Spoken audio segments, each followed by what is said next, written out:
Bilang bahagi ng Oslo Accords, pumayag ang Israel na ang PLO, ang PA, ay magtatatag ng isang puwersang pulis ng mga Palestino na may 12,000 tauhan. Ang maliit na puwersa ng pulisya na iyon ay lumaki na ngayon at naging isang hukbong terorista na may 70,000 tauhan. Hindi na sila mga pulis, mga sundalo na sila.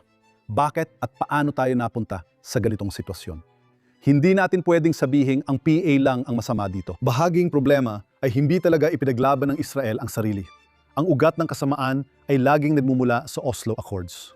Wakasan ang Oslo Accords. Matapos ang pandaigdigang batikos sa tinatawag na karahasan ng mga settler, muling naharap ang Israel sa digmaan ng naratibo na may mataas na kapalit. Kasama ang mga sanksyon laban sa mga individual at organisasyong Israeli, internasyonal na pagkondena, at matitinding panloob na tunggaliang pampulitika. Sabi ni Teniente Coronel sa Reserba na si Maurice Hirsch, bahagi ng solusyon ay ang tuluyang pagtatapos ng Oslo.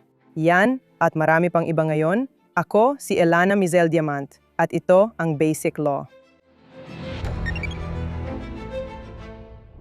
Kumusta Maurice? Maraming salamat sa pagpunta rito. Salamat sa pag-imbita sa akin. Isang karangalan. Sige, dumiretso na tayo. Sa pananaw mo, umiiral ang penomeno ng karahasan ng mga settler o krimeng nasyonalistang Hudyo. Pero maliit lang ito. Dapat itong seryosohin dahil sobra ang reputasyon nito sa mundo kumpara sa totoong nangyayari. Para sa mga tunay na nagmamalasakit, dapat isaalang-alang ang pagwawakas sa Oslo Accords. Doon tayo magsimula, oo. Karamihan ng problema sa Judea at Samaria, kung hindi man lahat, ay nagsimula sa Oslo Accords. Ito ang Palestinian Authority, ito ang PLO, na tumanggap ng napakaraming obligasyon bilang bahagi ng Oslo Accords at wala silang natupad ni isa. Sa katunayan, sa tingin ko, mahirap talagang makahanap ng probisyon sa Oslo Accords na hindi nila nilabag. Maliban sa pasibong probisyon na nagsasabing bibigyan kayo ng pera ng Israel. Milabag na nila ang lahat ng iba pa. Halimbawa, may inilabas kaming bagong pag-aaral sa Jerusalem Center for Security and Foreign Affairs. Sige. Bilang bahagi ng Oslo Accords, sumang-ayon ng Israel na ang PLO, ang PA, ay magtatatag ng isang puwersa ng pulisya ng mga Palestinyo na may 12,000 tauhan. Layunin nilang labanan ang terorismo at mga krimen sa lipunang Palestino. Nang ipinalabas namin ang pag-aaral, ipinakita nito na ang maliit na puwersa ng pulisya ay lumaki na ngayon at naging isang hukbong terorista na may 70,000 tauhan. Hindi na sila mga pulis, mga sundalo na sila. Ito ang terminolohiyang ginagamit nila. May mga sundalo na nagsasanay kasama ang mga terorista ng Hamas sa hukbong sandatahan ng Pakistan sa paggamit ng artilyerya at mabibigat na sandata. Aling puwersa ng pulis ang gumagamit ng ganung uri ng kagamitan at talagang ganung uri at tinde ng pag-atake laban sa mga kriminal? Wala. Magtatanong ka, paano at bakit tayo umabot sa ganitong sitwasyon? Ang sagot ay, sa kasama ang palad dahil ang PA, PLO ay lumabag sa mga pangako nito. Para lang bigyan ka ng ideya kung gaano kalalim ang paglabag na ito, noong Oktubre 5, 1,975. Isang linggo matapos lagdaan ang ikalawang Oslo Accords, nagkaroon ng pagdiriwang sa damuhan ng White House. Tumayo si Yitzhak Rabin sa Knesset at iniharap ang ikalawang Oslo Agreement. Ipinaliwanag niya kung paano magdadala ito ng kapayapaan, mapapanatili natin ang kontrol sa Jordan Valley at hindi magkakaroon ng estadong Palestino, at kung paano nanghako ang PA na labanan ang terorismo. Habang nagsasalita siya sa Knesset, ang Government Accountability Office ng Estados Unidos ay nagsusulat ng ulat. Ano ang nangyari mula Setyembre 1,973 hanggang ngayon? Nobyembre 1,975. Naglabas sila ng ulat na nagsasabing ang puwersa ng pulisya ng Palestino ay 3,000 katao, na ang sobra kumpara sa orihinal na itinakda, isang padlabag na 33%. Ito ay Nobyembre 1,975. Ilang taon ding inipon ng teroristang hukbo na ito. Alam ko rin kamakailan lang ay nagsulat ka ng mahabang kulum tungkol dito para sa JNS na lumabas noong Agosto 4. Gusto kong malaman ng mga tao na marami pa silang matututuhan tungkol sa lawak ng hukbo at sa mga panganib nito. At kung ano ang balak nilang gawin. Gusto kong magkaroon ng mas matibay na koneksyon sa pagitan nito at ng tanong tungkol sa krimen ng mga nasyonalista ng Hudyo dahil ito talaga ang una mong binanggit nang tawagan kita kahapon para humingi ng payo kung paano haharapin ang isyong ito. Subukan natin gawing mas konkreto ang phenomenon na yon na dapat talagang mailantad at mapag-usapan. Maaring bumalik pa ito sa episode na ito. Kaya ang kailangan nating maunawaan ay na muli, ang hukbong terorista ay isa sa mga dahilan kung bakit kailangan nating buwagin ang PA. Itong buong ideya ng ang karahasan ng mga settler at nasyonalistikong karahasan ng mga Hudyo ay dahilan para alisin ang PA. Hindi ko na ipaliwanag ang mga numero, pero nagsulat ako ng buong artikulo tungkol sa mga numero at kung saan ito nanggaling. Marami sa mga numero ay galing kay Orchard. Alam mo, Opisina ng Koordinasyon ng Humanitarian Aid ng UN. Nasa website pa rin nila ito para lang makita kung gaano kabaluktot at may kinikilingan ang organisasyong ito. Nasa website pa rin nila yon. Noong ika-17 ng Oktubre 2023, inatake ng Israel ang El Ahali Hospital sa Gaza Strip at pumatay ng 472 katao. Alam ng buong mundo na kasinungalingan yon. Madalas, doble ang bilang ng OSHA kumpara sa Israeli, sa pinakamababa. Ito rin ang katalakayin natin sa episode na ito, kung paano nila kinuklasipika ang kanilang bilang. Kadalasan, isang panig lang at hindi beripikadong ulat mula sa mga Palestino ang dinadala sa mga radikal na NGO sa Judea at Samaria. Na marami sa mga reklamo ay mukhang hindi totoo. Na karamihan sa ibang reklamo ay binibilang ang mga aksyon ng mga otoridad at puwersa ng Israel bilang mga gawa umano ng mga settler.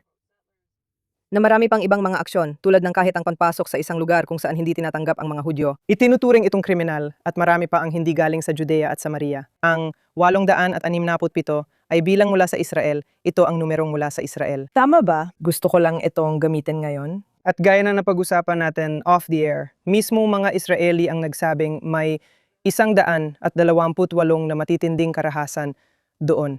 Kaya ang tanong ay, paano ito naging pandagdigang phenomenon? Sige, pero ang focus natin ay sa Isang pandagdigang buhay. asnong Pandagdigang, paninirang puri. Tama, sige, pero gusto nating mag-focus na yon sa koneksyon ng hamon sa pagpapatupad ng batas na naisulat mo na at lubha mong sineseryoso. At ang Oslo Accords. Kaya dito gusto ko unahan ito sa pansasabing ako ay naniniwala sa pagpapatupad ng batas. 20 taon ng aking karera ay ginugol ko sa IDF. Ipinatupad ko ang batas at pinamunuan ng prosekusyon sa Judea at Samaria sa loob ng maraming taon. Humarap ako sa mga usapin ng pagpapatupad ng batas doon halos 3 dekada na, kabilang ang panahon matapos akong magretiro. Seryoso ako rito. Naminiwala akong dapat ipatupad ang batas laban sa Arabong-Palestinong terorismo at terorismong nasyonalista ng mga Hudyo. Mga krimeng nasyonalista, kahit paano mo ito ilarawan. At dapat ay isang mahalagang bagay yon. Pero ang karamihan sa pangunawang yan ay kailangang magmula sa konteksto ng Oslo Accords at sa mga kapahamakan na nilikha ng Oslo Accords. Bakit ko sinasabing napakahalaga niyan? Itinatag ng Oslo Accords, hinati ang Judea at Samaria sa 3 bahagi. Area A, B at C, Israel. Area C, Palestinian Authority. Area A, Area B, hati-hating pamamahala. Ngayon, nagdulot ito ng sitwasyon kung saan ang Palestinian Authority ang namamahala sa buong Area A. Halos buong Area B na hindi pinapasok ng mga otoridad ng Israel maliban na lang kung may kinalaman sa terorismo. At sa Area C, mas may kontrol ang Israel. Saan nagaganap ang karamihan sa mga insidente na sinasabing karahasan ng mga settler sa mga Area A at B? Anong magagawa natin kung isasaalang-alang ang paghahating jurisdiksyon? Ayon sa Oslo Accords, ang mga pulis ng Israel ay hindi dapat pumunta sa Area B. Hindi sila dapat naroon para ipatupad ang batas sa Area B. Paano mo ipatutupad ang batas sa krimen kung di ka makalapit sa mga complainant? Hindi sila nagbibigay ng pahayag at nagsusumite lang ng reklamo sa anonymous na ahensya at UN. Pero hindi nila isinusumite karamihan ng reklamo nila, kaya hindi mo sila may interview at ang meron ka lang ay ang mismong pinangyarihan ng krimen. Tama? Nakikita mo ito sa TV, parang simple lang, pero pagdating sa mga Hudyo, hindi na ganun kasimple. Sa bawat palabas, may krimen, darating ang pulis, mahuhuli nila at kukunin ang ebidensyang forensics. Ano mangyayari kung di mo magawa yon? Kapag ang mga salarin ay sinasabing mga Hudyo na nahuli sa kamera, Kailangan mo talagang kunin ito para maging ebidensya sa isang kasong kriminal. Na nasa bahay ng isang Palestino na hindi mo pwedeng pasukin para kunin yon, kaya wala kang ebidensyang yon. Kumakalat ito sa buong mundo, pero kami bilang prosekusyon ay wala talaga nito. At pagkatapos ay meron kang anong ebidensya ang ihaharap mo sa korte kung inaasahan mong arestuhin ang mga taong hindi mo naman kilala?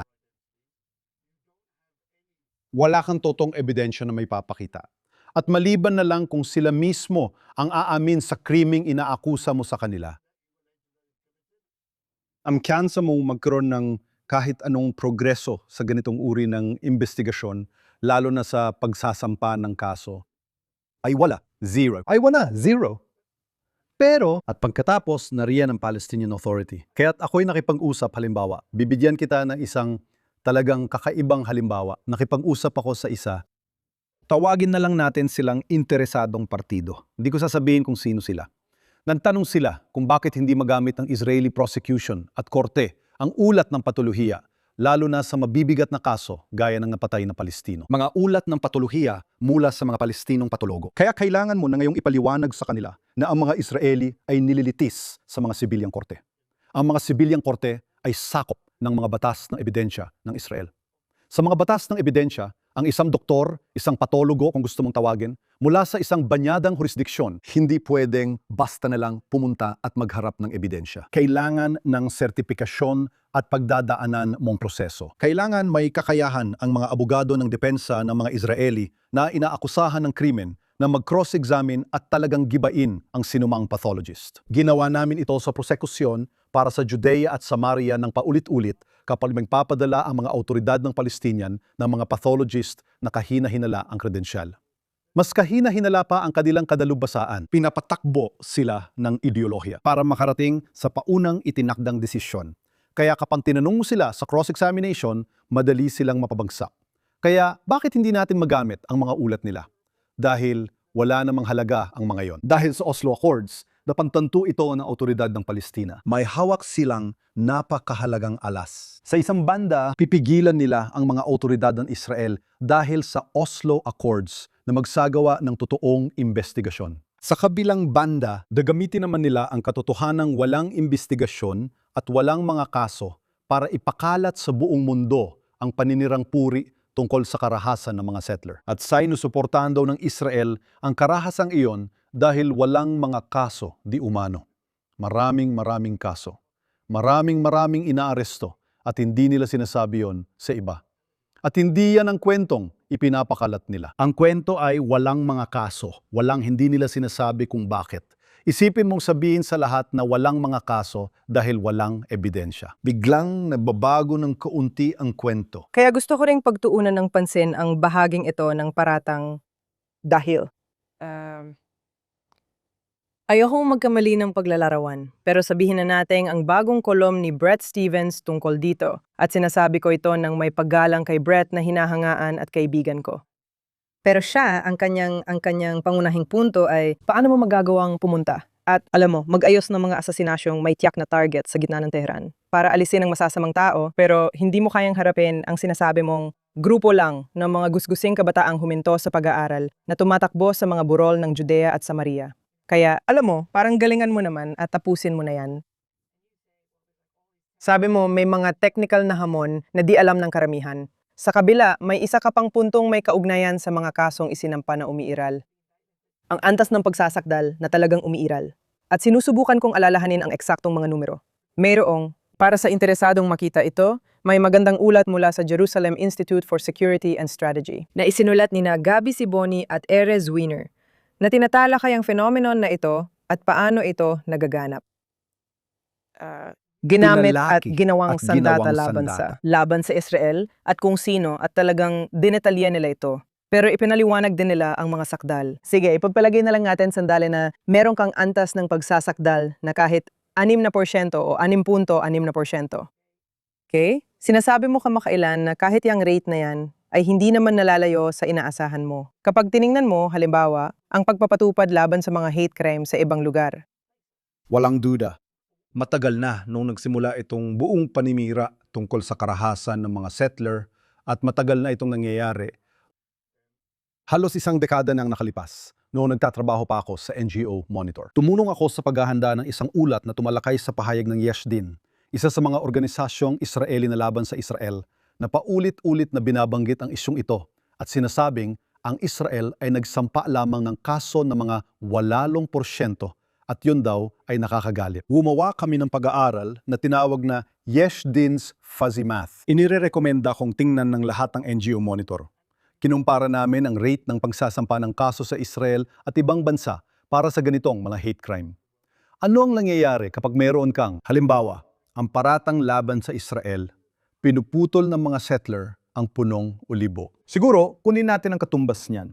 May isang tao, hindi natin alam kung sino, isang hindi kilalang salarin, nag-spray ng swastika sa isang pader sa New York. Hindi mo alam ang salarin at wala kang tsansa mahuli siya. Wala ring pisikal na ebidensya, kundi kung naiwan ang spray paint. Lata ang spray paint na may fingerprint nila sa crime scene. Nakadalasan ay hindi naman nangyayari. At kaya meron kang paghahambing ng mga reklamo na posibleng mairehistro, pero ang tsansa na magkaroon ng totoong investigasyon ay wala talaga. At pagkatapos, meron kang mga reklamo na talagang umaabot sa prosekusyon. Kaya sa ulat, may paghahambing ng sitwasyon ng Israel kumpara sa kalahating dosenang bansa sa buong mundo. At ano nga ba talaga ang kanilang antas ng pag-aresto? Ang antas ng pagpapatupad ng batas? Nahuhuli ba ang Israel? Talagang napag-iiwanan na ba tayo? At sa tingin ko, ang pinakapunto ng pag-aaral na yon ay ipakita na ang sagot ay hindi. Maganda naman talaga ang ginagawa ng Israel pagdating sa pagpapatupad ng batas. Maaring hindi ganoon kalaki ang 8%. Pero isipin natin ito ngayon kahapon, bago pa man ako. Bago tayo nag-usap, nag-post ako ng tweet sa Twitter ko na ikinukumpara ang hate crime sa New York City at New York State. Mga aresto, reklamo at pagpapatupad ng batas. Noong 2025, may humigit kumulang 380 reklamo. Sa mga iyon, mayroong 128 na pag-aresto. Mga 37%. At kapag tinignan mo ang pambansa, ang mga estadistika sa buong estado para sa prosekusyon ng mga krimen ng PUT, makikita mo na mga 20 hanggang 25% lang ng mga naaresto ang umaabot talaga sa pagsasakdal. Kaya kung hatiin natin yan sa mga numero, 128 katao ang naaresto. 25%. Sige, kunin na natin ang pinakamataas na porsyento na aabot sa sakdal. Yan ay 32 kaso mula sa 389 na reklamo. Ang 8% natin ay hindi naman masama. Sa katunayan, tugma ito sa ginagawa ng New York. Kaya kasasabihin mong pabaya talaga ang New York, si Ma'am Dani at pati si Mayor Adams na sinasabing pro-Israel ay nabigo dahil dapat 100% ang pagpapatupad ng batas. Kasinungalingan yan. Kasinungalingan lang yan. Naglalagay sila ng parehong pamantayan tulad ng sa mga Hudyo. Diyan nadadapa si Brett sa kasama ang palad. Sabi niya, may maliit na bilang, kaya dapat mong kayanin ito. Mahal kong Brett, hindi yan pagpapatupad ng batas kahit gaano pa karami o kakaunti ang bilang. Ang realidad ng pagpapatupad ng batas ay maraming krimen ang nangyayari na hindi mo man lang masimula ng investigasyon dahil walang malinaw na suspect. May mga pagkakataon na mayroon kang suspect. Maaring mahuli mo pa siya. Pero hindi ka nakakakalap ng sapat na ebidensya para maisulong ang kaso sa prosekusyon. At may mga kaso naman na may krimen, isang suspect na nahuli mo na, sapat ang ebidensya at pwede nang isulong sa prosekusyon. Madalang ang ganitong mga kaso, ganyan talaga ang pagpapatupad ng batas. Iyan ay isang lipunan na may respeto sa palagi nating pinag-uusapan, karapatang pantao. Karapatan ng sibilyan, hindi ka agad inaaresto dahil lang Hudyo kang may payers at naglalakad sa Judea at Samaria. Hindi ibig sabihin nun na ikaw ay isang pinaghihinalaan. Ang karahasan ng mga settler ay isang magandang paratang. 750,000 settler, 100 lang sa pinakamarami mga kriminal. Kailan ka pa nagsimula maghusga mula sa 100 hanggang 100,000? Kung ito, gaya ng sinabi ko kahapon sa tweet ko, maaring hindi ito politically correct. Kung may magsasabi ng ganyang paratang laban sa mga itim at sabihing dahil may ilang kriminal na itim, lahat ng itim ay kriminal. Tatawagin kang marahas at rasista. Pero pagdating sa mga Hudyo, tinatawag itong karahasan ng mga settler. Ako ay settler, pero hindi marahas. Hindi pa naaresto o nasangkot sa krimen. Hindi ko kailanman inisip na umatake sa kahit sino. Ganon din ang mga anak ko. Ganon din ang mga kapitbahay ko. Hindi ko alam, sa tingin ko, mahalagang itigil na lang ang paggamit ng salitang settler. Na naiintindihan kong may literal na kahulugan na wala namang problema sa atin. Pero syempre, ginagamit ito para ipahiwatig na ang mga Hudyo na naninirahan sa bahaging iyon ng ating biblical na lupain ay hindi lehitimo, lalo na hindi natural. Alam mo ba kung paano yon nauugnay sa simula ng usapan natin? Gusto kong marinig mula sa'yo kung ano. Ang katawan ang responsabale sa pagpapalaganap ng ideyang yon ng mga naninirahan ng kolonyalista ay ang autoridad ng Palestina. Kaya bakit hindi mo gawin? Sila ang maglabas ng ulat na nagsasabing ilang settler ang sumalakay sa Temple Mount. Ang UN pagkatapos ay tinatanggap yon at isinama sa kanilang tala. Sumalakay ang mga settler. Hindi nila alam kung mga settler nga ba sila at hindi ito geographical na paglalarawan para sa kanila. Para sa kanila, ito ang dapat nating maunawaan at panganib ng paninirang puri. Sinasabi kong may 750,000 naninirahan. Para sa kanila, ang tinatawag bilang settler ay bawat Hudyo na nakatira sa Israel. Hindi mahalaga kung saan siya nakatira sa geographical na lugar. Iyan din ang hindi napansin ni Brett. Kapag pinag-uusapan mo ang karahasan ng mga settler, ang autoridad ng Palestina, ang mga organisasyong nagkakalat ng ganitong paninirang puri, hindi nila pinag-iba ang mga Hudyo na nakatira sa Judea at Samaria, ibig sabihin mga settler at lahat ng iba pang mga Hudyo. Para sa kanila, bawat isa sa atin ay isang settler. Ang layunin nila ay hindi upang palabasing masama ang mga naninirahan. Ang layunin nila ay pahinain at alisan ng lehitimasyon ng Israel, pati na ang buong populasyon nito. Bilang mga kolonyalistang settler. Maaari mo bang ibigay? Sabihin na natin isang hindi ko alam kung ito ay isang konkretong halimbawa per se. Ipaliwanag ang kag-usad, kasi lagi mong binabanggit ang Palestinian Authority na nagtutulak ng kampanya. Malinaw na matagal mo na itong pinag-aralan. Kaya ano ang itsura nito sa ano-ano ang mga hakbang sa kampanyang ito para tuluyang maisakatuparan? Hanggang sa mga warrant para kina Netanyahu o Gallant o mga parusa na ipinapataw sa mga individual o organisasyong Israeli na walang napatunayang maling gawain. Paano tayo pupunta mula A hanggang Z? Kaya may sisimula na naman. Yan, ang ugat ng lahat ng kasamaan ay palaging bumabalik sa Oslo Accords, Sige. na madalas nilang pinipiling baliwalain kapag sumusuporta sa kanilang pananaw. Ang Palestinian Authority at PLO ay nilalabag ito sa bawat pagkakataon. Bakit ko binabanggit ang Oslo Accords? Dahil sa Oslo Accords, may ilang mga paksa na iniwan para sa final status negotiations. Isa doon ay ang mga settlements. Sa madaling salita, kinilala ng Palestinian Authority, ng PLO, na maaaring may presensya ng mga Hudyo sa ilang bahagi na mananatili sa Judea at Samaria. Kung hindi naman, bakit pa ito ginawang paksa sa final status agreement? Sige. Kung ang hinihingi mo ay walang maging mga settlement saan man na alisin ang bawat huling Hudyo mula sa Judea at Samaria, kahit pa sila ay sumisigaw at nagwawala. Huwag mong pagsinungalingan ng mundo at sabihing bukas pa ito sa negosasyon. Pero ginawa nila. Nagsinungaling sila sa mundo. Ibinigay nila ito kina Yitzhak Rabin at Shimon Peres para gawing mas katanggap-tanggap sa lipunang Israeli. Tingnan ninyo, may pag-asa pa raw sa negosasyon. Hindi nila ito sineryoso. Napakalino ng sinabi ni Mahmoud Abbas.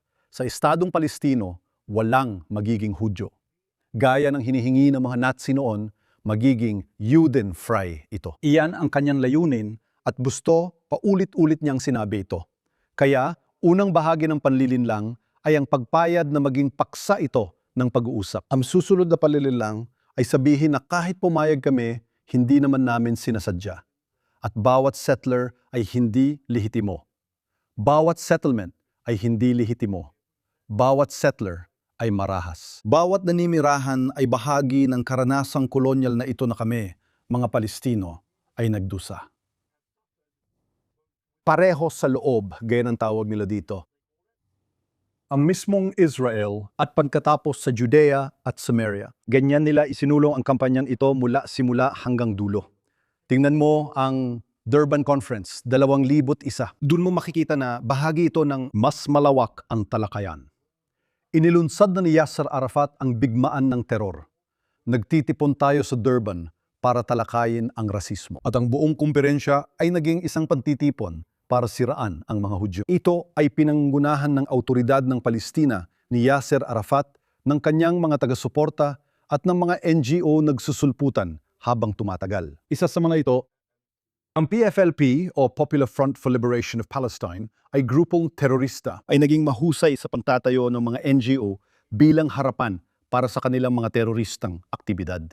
Ang mga NGO na iyon ay nagpapakilalang tagapantanggol ng karapatang pantao sa buong mundo. Samantalang sa totoo lang nagsisilbi lang silang daan.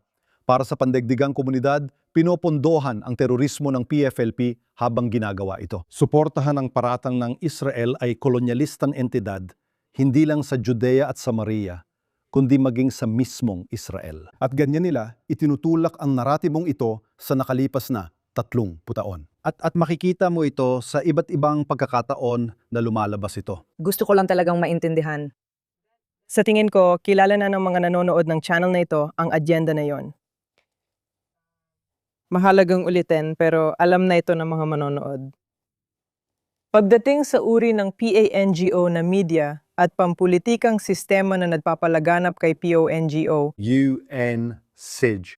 sige, kaya ipaliwanag mo hindi sa akin UN, ang buong merong proseso. mga haligi rito. Nandiyan ang PA. Nandiyan ang mga NGO. Nandiyan ang UN na kinukuha lahat ng mga ito at pagkatapos ay nililinis ng UN ang lahat ng propaganda ng terorismo. At ang EU na aktibong kasali sa pagpapahina sa Israel sa bawat hakbang at tumutulong sa mga Palestino na labagin ang Oslo Accords. Kahit na sila mismo ay pumirma at saksi sa kasunduan. Ang 4 na haliging yon ay bahagi ng buong programang yon para tanggalan ng lehitimasyon at pahinain ang Israel bilang tahanan ng mga Hudyo. Hindi lang sa Judea at Samaria. Hindi lang ang Gaza Strip, kundi ang buong Israel. Ang 4 na organisasyon o grupo na yon ay nagtutulungan ng malapit. Ang UN ay nakikipagtulungan sa mga NGO, kabilang na ang mga NGO na ginagamit bilang harapan ng mga teroristang organisasyon. Ang EU naman ay nagbubulag-bulagan at sinasabi, alam mo ba, alam naming nagbabayad ang PA ng sweldo sa mga terorista, pero hindi namin sila tutulungan sa kanilang budget. Tanging sweldo lang ng mga guro ang pupundohan namin. Pero ang mga gurong ito ang nagtuturo sa mga bata na tumayo at pumatay ng mga Hudyo. Sila ang mga gurong nagtuturo ng curriculum ng Palestinian Authority na puno ng rasismo, pagtataguyod ng terorismo at pagpupuri sa mga terorista. Ito ang mga gurong nagtuturo sa Dalal Mughrabi School for Girls. Dalal Mughrabi. Ang tanging dahilan ng kanyang kasikatan, para sa mga manonood na hindi nakakaalam, ang tanging dahilan ng kanyang kasikatan ay dahil siya ay lumahok sa pagpatay ng 37 katao sa isang teroristang pag-atake noong 1978 sa Coastal Road. 25 matatanda at 12 bata. Kinuha niya ang mga sanggol, hinablot niya sila mula sa mga bisig ng ina at itinapon sa nasusunog na bus. Ito ang halimaw. Sa autoridad ng Palestina, may mga paaralang ipinangalan kay Dalal Mughrabi. Tinanong nila ang mga babae, sige, ano ang pakiramdam nyo na nag-aaral kayo sa paaralang ipinangalan kay Dalal Mughrabi? Gusto naming tularan siya. Siya ang aming bayani. Talaga? Iyan ang pinopondohan ng EU. Alam at nakita na nila ito. Narinig na rin at naipakita na ang ebidensya. Pero nandoon pa rin sila. Kaya gusto ko talagang lapitan ito mula sa medyo ibang anggulo. At ito ay ang liham ni Matan Vilnay at ng mga opisyal ng seguridad na ipinadala sa White House, malinaaw na kasunod ng napakamasamang balita dahil sa, alam mo na, ang mga nasawi na naranasan natin sa Kfarutel. Pagkatapos, tila nagkaroon ng paghihiganting pag-atake matapos umatake ang mga Palestino sa grupong nagha-hiking. Kaya ipinadala nila ang liham habang si Netanyahu ay lumilipad paalis sa gitna ng isang Ito ay parang isang digmaang pang-eksistensyal upang subukang planuhin ang ating mga susunod na hakbang. Nakatuon sila sa krimeng ito ng mga nasyonalista ng Hudyo na parang ito ang eksistensyal na banta sa Israel. Sinusubukan kong maintindihan ito at gusto kong iwasan ang patibong ng pagsasabi na sila ay mga makakaliwa lang, di ba? Masyadong simple, masyadong madali. Marami sa kanila ay mga bayani ng digmaan na nag-alay ng buhay para sa seguridad ng bansa. Bakit ito ang pinag-uusapan?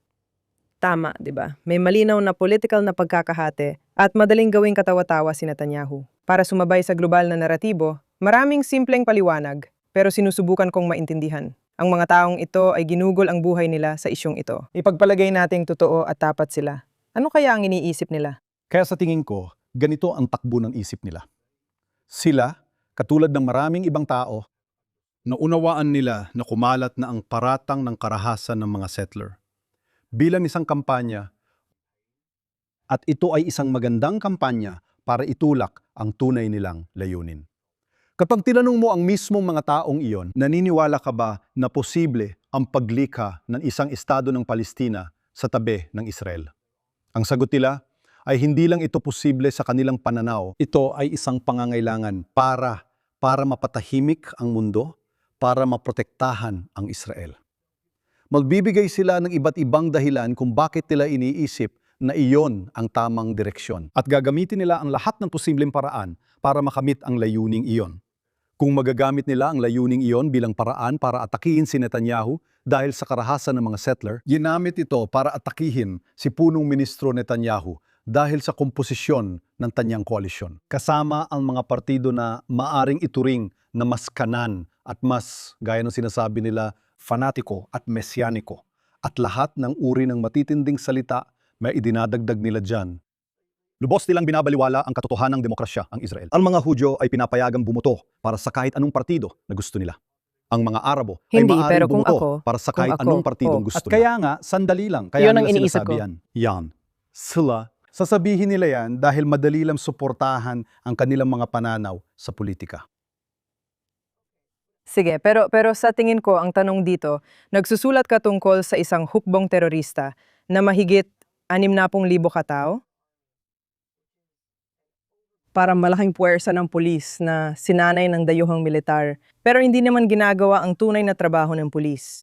Hindi naman talaga lumalaban sa terorismo. Hindi talaga lumalaban sa terorismo.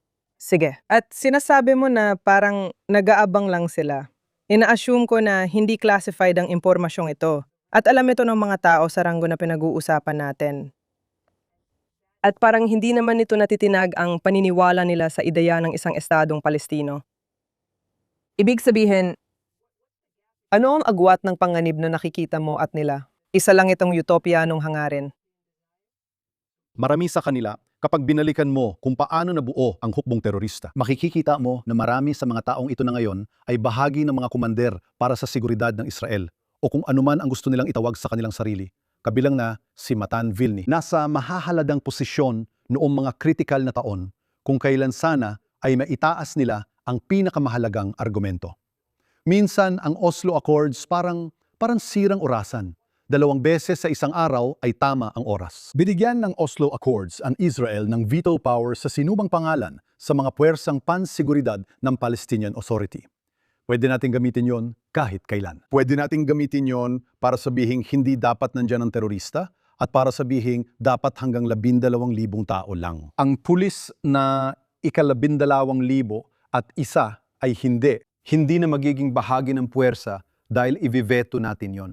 Hindi dahil sa kanyang background, kundi dahil naabot na ng puwersa ang maximum na kapasidad nito. Pagkatapos, babalikan mo at sasabihin, sino ang mga miyembro ng IDF na nagbabantay at nagmamasid doon, na nagbulag-bulagan, nagrekomenda na magbulag-bulagan tayo o hindi ginawa ang dapat nilang gawin. At talagang pinahina ang pundasyon ng Oslo dahil inisip nila ito ang tamang paraan para umusad. Madalas mong mapapansin na hindi kakaunti ang dami ng pagkakapareho sa mga bagay na yon. At doon nagsisimula, maliit lang, tapos lumalaki pa. At bahagi yan ng problema. Hindi natin pwedeng sabihin na ang PA lang ang masama dito. Bahagi yung problema ay hindi ipinaglaban ng Israel ang sarili nito at tayo rin hindi ipinaglaban ang sarili natin. Hindi pa natin kailanman sinabi, alam mo, tapos na ito. Nilabag mo ang bawat probisyon ng Oslo Accords. Pwede nating pag-usapan na parang umiiral pa rin ang Oslo Accords, na parang may saysay pa rin ito. Ako. Ang? Ang PA ay tinalikuran na ang Oslo Accords, 20 taon na ang nakalipas. Hindi ko alam kung pwede mong iwan ng di mo tinanggap. Pero sige.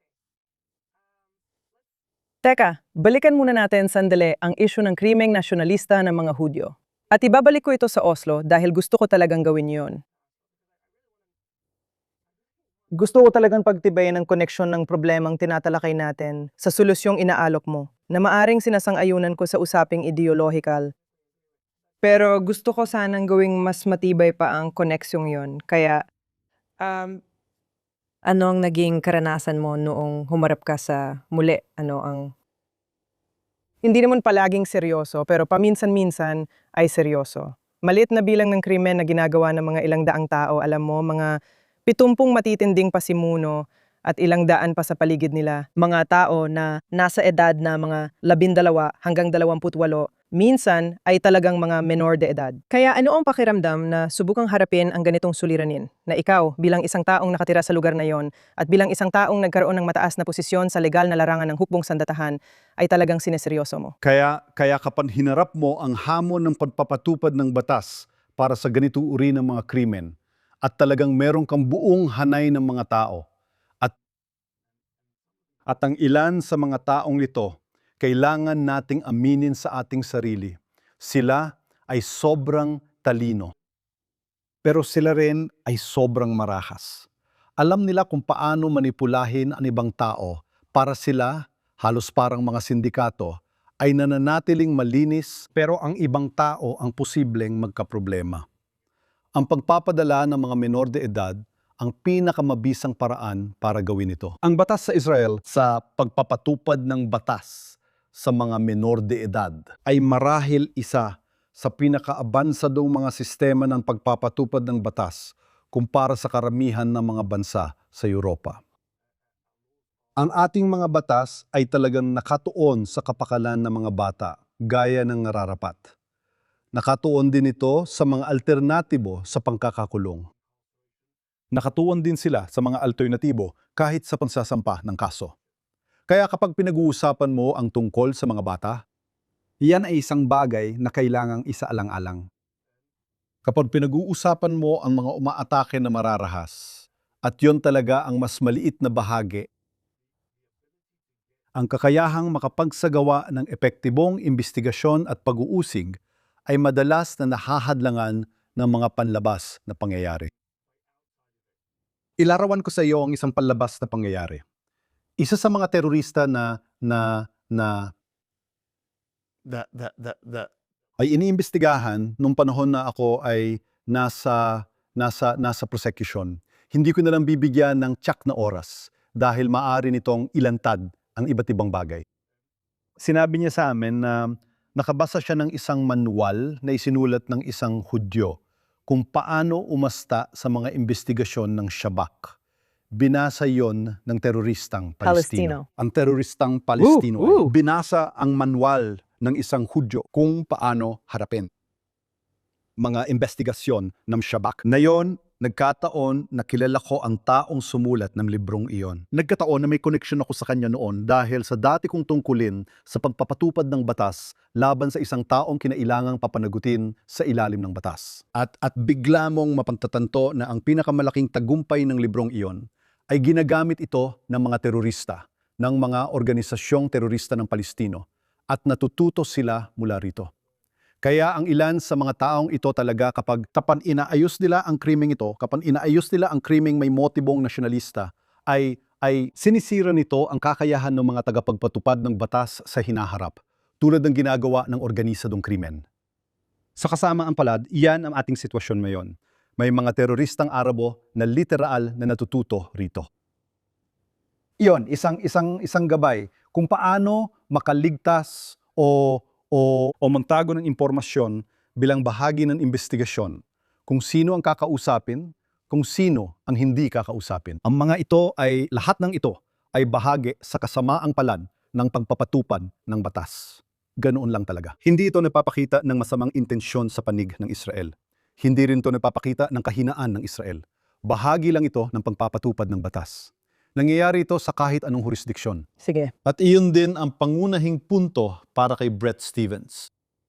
Unawain mo muna kung ano ang pagpapatupad ng batas bago ka magbigay ng payo tungkol sa tingin mong posible. Ang pamantayang ito ng 100% na pag-aresto at pag-usig ay isang ilusyon. Hindi ito nangyayari kahit saan. Hindi rin natin hinihingi ang ganong pamantayan kahit saan paman. At kapag tinanggap mo ang paninira laban sa Israel, Itinakda mo ang pamantayang iyon para sa mga Hudyo. nakikibahagi ka sa propaganda na ito sa halip na maging aktibong bahagi ng solusyon. Hindi ko alam kung pwede pa tayong magtapos ng mas maganda, kaya magtatanong pa ako ng isa. Ano ang ibig mong sabihin sa pagtatapos ng Oslo Accords? Anong mangyayari? Ang ibig ko sabihin, kailangan Paano na naman talagang sa gawin ilalim ang ng batas desisyon na ng ito. Israel? Batas at may ilang mga batas na ipinatupad o ipinasa pagkatapos ng Oslo Accords, pagkatapos ng unang kasunduan at pagkatapos ng pangalawang kasunduan. Karamihan dito ay tumatalakay sa iba't ibang aspeto ng Oslo Accords at sa pagpapatupad nito, tulad ng pangongolekta at paglilipat ng buwis sa Palestinian Authority. Pero dapat nang kansilahin ang mga batas na yon. Kailangan nating ideklara na hindi na dapat umiral o gumana ang Palestinian Authority bilang institusyon. Kailangan talaga natin pumasok at kunin ang lahat ng 10,000 armas na meron sila. Buwagin ang kanilang puwersa ng pulisya, buwagin ang mga paaralan. Ngayon, sasabihin ng iba sa akin, Maurice, baliw ka. Dahil ito ang Palestinian Authority, ito ang kanilang sariling panpapasya, ito ang napagkasunduan natin. At sasagot ako sa mga taong yon. Bago ang Oslo Accords, ang bilang ng mga Palestino na napatay ay 1% lang, siguro 1% lang ng nangyari mula noon. Ang binala sa atin ng Oslo Accords ay isang sistema ng edukasyon na nagtuturo ng galit, ng karahasan, na nag-uudyok ng karahasan, Na nagbubunsod sa mga tao na pumatay. Mga Hudyo dahil lang Hudyo sila. O kahit sino pa dahil iniisip nilang Hudyo ang mga ito. Halimbawa, si Taylor Force mismo, Hindi Hudyo, naglalakad lang sa promenade sa Jaffa. Yan ang ibig kong sabihin, gibain ang sistemang yan. Hindi lang ito maganda para sa Israel, hindi lang ito maganda para sa mga Israeli. mabuti rin ito para sa mga Palestino. Alam mo ba paano ko nalaman na totoo yan? Dahil ang mga Palestino mismo, kapag tinanong sila, sinasabi nilang ang autoridad ng Palestina ay mas naging pabigat kaysa pakinabang. Alam nila na puro katiwalian lang ng Fatah ang autoridad ng Palestina. Mga alipores ni Abbas na nagnanakaw ng kanilang kinabukasan, nagnanakaw ng internasyonal na tulong, yumayam, at nagdadala sa kanila ng kanatayan at pagkawasak. Naintindihan nila ito. Sabi ng mga Europeo, kailangan ng autoridad ng Palestina para likyain ang Estadong Palestino. Tanungin ang mga Palestino. Tingnan mo ang mga ulat ni Khalil Shikaki. Si Dr. Khalil Shikaki ang namumuno sa Palestinian Center para sa survey para sa pananaliksik at serbisyong pampubliko. PCPSR, nakalimutan ko ang eksaktong pangalan nito, yung may survey research. Basahin ang mga pag-aaral. Pakinggan ang sinasabi ng mga Palestino, mabuti o masama.